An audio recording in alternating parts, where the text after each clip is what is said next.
Copyright. A-t-on déjà utilisé toutes les mélodies possibles dans la musique? Et si la musique n'était qu'une question de maths?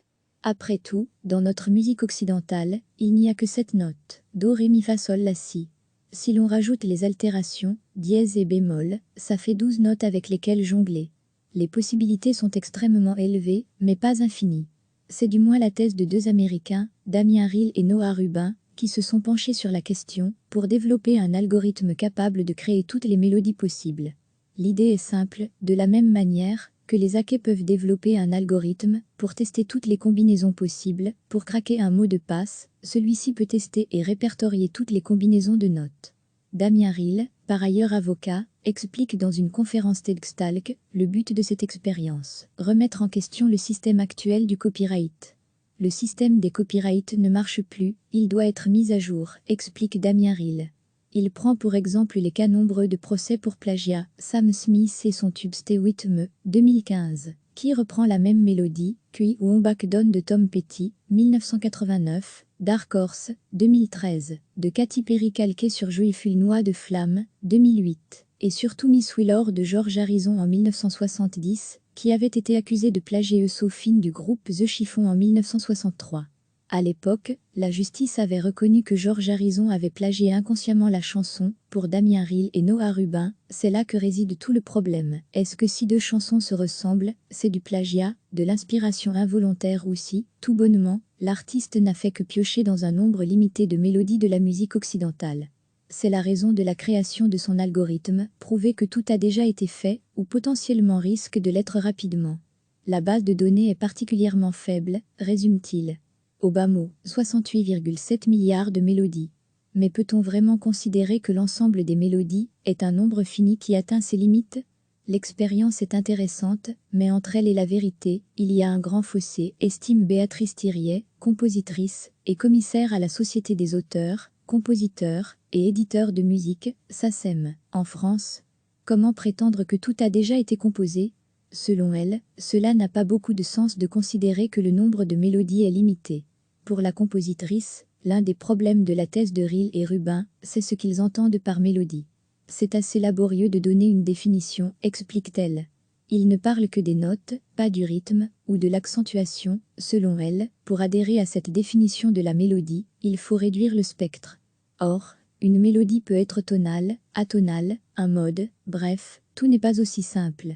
Je n'ai pas l'impression que l'on soit moins créatif qu'avant. L'idée que la musique ne serait qu'un éternel recommencement n'est d'ailleurs pas neuve. Dans la période baroque ou classique, les variations et les reprises étaient courantes. Au XVIIIe siècle, Mozart lui-même avait créé un jeu de cartes qui permettait à n'importe qui de composer un menuet. Il avait déjà imaginé que la musique était la résultante de composantes mathématiques et hasardeuses, précise Béatrice Thiriet. Quelques siècles plus tard, le débat sur la finitude de la composition était même devenu une boutade. Stravinsky, compositeur russe moderne du XXe siècle, NDLR, disait que Vivaldi, compositeur baroque italien du XVIIe siècle, avait écrit 600 fois le même concerto. Samu, la compositrice. À lire aussi, l'organiste française Odile Pierre est décédée à l'âge de 87 ans. Pour autant, c'est bien le génie de Mozart et sa capacité à transgresser les règles, très strictes, de la musique classique de son époque, qui lui avait permis de passer à la postérité, à l'inverse d'un compositeur comme Antonio Salieri. Mais aujourd'hui, a-t-on épuisé ce génie? Je n'ai pas l'impression que l'on soit moins créatif qu'avant, répond Béatrice Thiriet. Au contraire, il y a une grande démocratisation de la musique, chacun peut s'autoproduire. Il n'y a pas un besoin de plagier, de copier. Parfois, la question du plagiat est complexe. Si le blues respecte toujours la même suite d'accords, peut-on dire pour autant que tous les bluesmen se copient? Que dire des standards de jazz? Ou, plus récemment, du sampling, qui consiste à prendre des extraits de morceaux anciens, dans le hip-hop. Au-delà de l'aspect artistique, l'expérience de Damien Ril et Noah Rubin a un but juridique: repenser le copyright, qui oblige parfois des artistes à reverser les recettes de leurs morceaux, car ils n'ont pas les moyens de s'engager dans un procès coûteux et long contre ceux qui leur réclament des droits. Ils veulent rendre le copyright inutile, admet Béatrice Thiriet. Mais je pense que c'est justement en respectant au mieux les créations, en tant que telles, que nous pourrons défendre les créateurs. Comment résoudre les litiges alors? Il n'y a pas de procès tous les jours, réplique la compositrice. Les artistes continuent de débattre entre eux, mais ce n'est pas si grave que ça. Elle estime d'ailleurs que les outils développés pourraient justement aider à identifier les ressemblances et trouver le créateur, plutôt que de donner tout à tout le monde. Pour Béatrice Thiriet, l'expérience n'est pas dénuée d'intérêt, mais elle souligne sa dimension provocante. Cela relève du jeu. Ce sont deux personnes très talentueuses qui s'amusent à essayer de nous prouver que la création a ses limites, sourit-elle. Moi je suis plutôt d'avis qu'elle est infinie. Un argument qui pourra servir à ceux à qui on reproche d'avoir copié des chansons. En 1970, la controverse sur Miss Wheeler avait plongé George Harrison dans une période de vide créatif. Mais 6 ans plus tard, il s'était servi de cette expérience pour composer Tisson en réponse à la polémique. Recevez chaque matin l'essentiel de l'actualité. Et si la musique n'était qu'une question de maths ? Après tout, dans notre musique occidentale, il n'y a que 7 notes, do, ré, mi, fa, sol, la, si. Si l'on rajoute les altérations, dièse et bémol, ça fait 12 notes avec lesquelles jongler. Les possibilités sont extrêmement élevées, mais pas infinies. C'est du moins la thèse de deux Américains, Damien Rille et Noah Rubin, qui se sont penchés sur la question pour développer un algorithme capable de créer toutes les mélodies possibles. L'idée est simple, de la même manière que les hackers peuvent développer un algorithme pour tester toutes les combinaisons possibles, pour craquer un mot de passe, celui-ci peut tester et répertorier toutes les combinaisons de notes. Damien Rille, par ailleurs avocat, explique dans une conférence TEDxTalk le but de cette expérience, remettre en question le système actuel du copyright. Le système des copyrights ne marche plus, il doit être mis à jour, explique Damien Rille. Il prend pour exemple les cas nombreux de procès pour plagiat, Sam Smith et son tube Stay With Me, 2015, qui reprend la même mélodie, que I Wombach Down de Tom Petty, 1989, Dark Horse, 2013, de Katy Perry calqué sur Joyful Noix de Flamme, 2008, et surtout Miss Wheeler de George Harrison en 1970, qui avait été accusé de plagier Sophine du groupe The Chiffon en 1963. À l'époque, la justice avait reconnu que George Harrison avait plagié inconsciemment la chanson. Pour Damien Rille et Noah Rubin, c'est là que réside tout le problème. Est-ce que si deux chansons se ressemblent, c'est du plagiat, de l'inspiration involontaire ou si, tout bonnement, l'artiste n'a fait que piocher dans un nombre limité de mélodies de la musique occidentale? C'est la raison de la création de son algorithme, prouver que tout a déjà été fait, ou potentiellement risque de l'être rapidement. La base de données est particulièrement faible, résume-t-il. Au bas mot, 68,7 milliards de mélodies. Mais peut-on vraiment considérer que l'ensemble des mélodies est un nombre fini qui atteint ses limites? L'expérience est intéressante, mais entre elle et la vérité, il y a un grand fossé, estime Béatrice Thiriet, compositrice et commissaire à la Société des auteurs, compositeurs et éditeurs de musique, SACEM, en France. Comment prétendre que tout a déjà été composé? Selon elle, cela n'a pas beaucoup de sens de considérer que le nombre de mélodies est limité. Pour la compositrice, l'un des problèmes de la thèse de Rille et Rubin, c'est ce qu'ils entendent par mélodie. C'est assez laborieux de donner une définition, explique-t-elle. Ils ne parlent que des notes, pas du rythme, ou de l'accentuation, selon elle. Pour adhérer à cette définition de la mélodie, il faut réduire le spectre.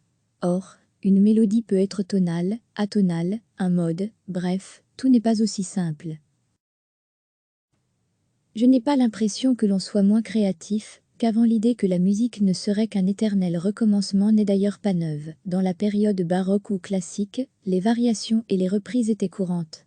Au XVIIIe siècle, Mozart lui-même avait créé un jeu de cartes qui permettait à n'importe qui de composer un menuet. Il avait déjà imaginé que la musique était la résultante de composantes mathématiques et hasardeuses, précise Béatrice Thiriet. Quelques siècles plus tard, le débat sur la finitude de la composition était même devenu une boutade. Stravinsky, compositeur russe moderne du XXe siècle, NDLR, disait que Vivaldi, compositeur baroque italien du XVIIe siècle, avait écrit 600 fois le même concerto. Samu, la compositrice. À lire aussi, l'organiste française Odile Pierre est décédée à l'âge de 87 ans. Pour autant, c'est bien le génie de Mozart et sa capacité à transgresser les règles, très strictes, de la musique classique de son époque, qui lui avait permis de passer à la postérité, à l'inverse d'un compositeur comme Antonio Salieri. Mais aujourd'hui, a-t-on épuisé ce génie? Je n'ai pas l'impression que l'on soit moins créatif qu'avant, répond Béatrice Thiriet. Au contraire, il y a une grande démocratisation de la musique, chacun peut s'autoproduire. Il n'y a pas un besoin de plagier, de copier. Parfois, La question du plagiat est complexe. Si le Blue respecte toujours la même suite d'accords, peut-on dire pour autant que tous les bluesmen se copient? Que dire des standards de jazz? Ou, plus récemment, du sampling, qui consiste à prendre des extraits de morceaux anciens, dans le hip-hop. Au-delà de l'aspect artistique, l'expérience de Damien Rille et Noah Rubin a un but juridique, repenser le copyright, qui oblige parfois des artistes à reverser les recettes de leurs morceaux, car ils n'ont pas les moyens de s'engager dans un procès coûteux et long contre ceux qui leur réclament des droits. Ils veulent rendre le copyright inutile, admet Béatrice Thiriet. Mais je pense que c'est justement en respectant au mieux les créations, en tant que telles, que nous pourrons défendre les créateurs. Comment résoudre les litiges alors? Il n'y a pas de procès tous les jours, réplique la compositrice. Les artistes continuent de débattre entre eux, mais ce n'est pas si grave que ça. Elle estime d'ailleurs que les outils développés pourraient justement aider à identifier les ressemblances et trouver le créateur, plutôt que de donner tout à tout le monde. Pour Béatrice Thiriet, l'expérience n'est pas dénuée d'intérêt, mais elle souligne sa dimension provocante. Cela relève du jeu. Ce sont deux personnes très talentueuses, qui s'amusent à essayer de nous prouver que la création a ses limites, sourit-elle. Moi je suis plutôt d'avis qu'elle est infinie. Un argument qui pourra servir à ceux à qui on reproche d'avoir copié des chansons. En 1970, la controverse sur Miss Wheeler avait plongé George Harrison dans une période de vide créatif. Mais 6 ans plus tard, il s'était servi de cette expérience pour composer Tisson, en réponse à la polémique. Cliquez sur s'abonner pour recevoir les dernières nouvelles.